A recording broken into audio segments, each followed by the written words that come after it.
Саламатсыздарбы, урматтуу мекендештер, музей сүйүүчүлөрү, музей көрүүчүлөрү. Биз дагы Шыламантоо улуттук тарыхый археологиялык музей комплексибиздин башкы экспозиция залындагы экскурсиябызды улантабыз. Бардыгыбызга белгилүү болгондой, чыгыш менен батышты байланыштырган улуу жибек жолу миңдеген жылдар бою бүтүн дүйнө элинин товар алмашуу, маданий алмашуу жолунун кызматын аткарып келген. Бул улуу жибек жолу Кытайдын тарыхый Чанъан деген шаарынан башталып, 3 багытта кервендер жүрүп, соода жолу жүрүп турган. Анын батыш менен чыгышты байланыштырган негизги жолу биздин Ош шаары аркылуу өткөн. Ошондуктан Ош шаары орто кылымдагы эң өнүккөн ири шаарлардын катарына кирип турган. Алардын дал катары биздин Ош шаарынын чыгыш тарабындагы, түштүк чыгыш тарабындагы 7-ci кылымга таандык Акбура шаар калдыгы. Бүгүнкү күндө 7 гектар аймагы сакталып калып, убагында 11 гектар аймактагы эң өнүккөн өзүнүн коргонуучу дубалдары болгон Акбура шаарчасы болгон. Бул Акбура шаарчасынын изилдөө учурундагы сүрөттөрдү көрүп турасыздар. Анын дубалдары бышырылган ылайдан, пасадан урулуп, Акбура дарыясынын боюна курулган. Жана ал жерден табылган археологиялык буюмдарды көрүп турасыздар. Бул жердеги эң мына отко сыйынуучулардын бөлүгү дагы ушул жерден табылган. Демек, бул ислам дини келгенге чейинки өнүккөн шаарлардын катарына кирип турган. Жана байкасаңыздар, бул жердеги экспонаттар кара ышка боёлуп күйгөндүгүн билип турасыздар.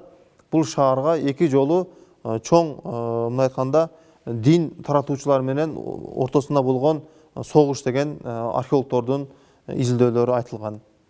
Андан сырткары биздин Сулаймантообуздун түштүк чыгыш этегинде орто кылымга таандык, 11-ci кылымга таандык тарыхый мончобуз орун алган.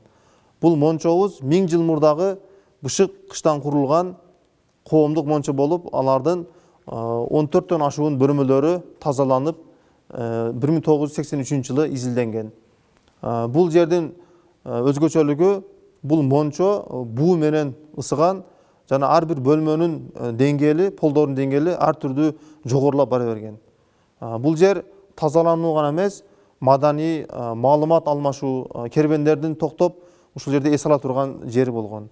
Жана мончодон табылган шамчырактар, асемдик кооздук буюмдар ошол мезгилдеги маданиятты, биздин ата бабаларыбыздын социалдык экономикалык деңгээлин белгилеп турат десек болот.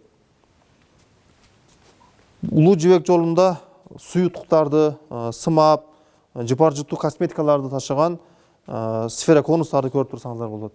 Сфероконустар дагы согуш мезгилдеринде ичинде кара майды куюп, жардыруучу катарда колдонулган. Жана бул биздин дагы уникалдуу эстеликтерибиз, бул тараза таштары. Бири 5 килограмм, бири 6 килограмм.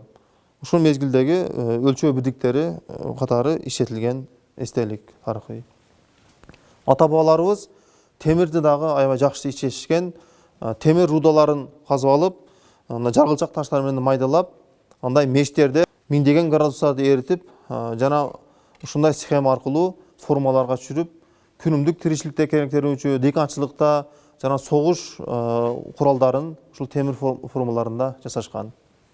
Улуу жибек жолу орто кылымдарга чейин аябай өнүгүп, 15-16 кылымдан кийин Европада илим техника өнүгүп, кайра жаралуу дооруна чейин өнүгүп турган.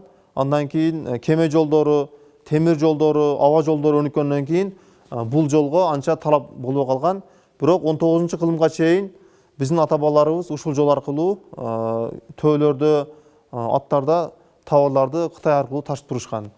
Андан кийин бул падышалык Россия, Советтер Союзу мезгилинде Памир тракты жолдор ачылгандан кийин гана бул жолдо кербендер, төөлөр уже жүрбөй калган. Ошондуктан Ош шаары тарыхый шаарлардын катарына кирип, жибек жолунун боюндагы шаарлардын тизмесине ЮНЕСКОнун катарына кирүү дагы алдында турабыз.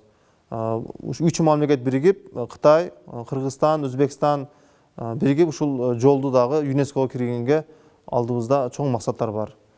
Көңүл бурганыңыздар үчүн рахмат. Да кийинки экскурсиябызга чейин саламатта калыңыздар.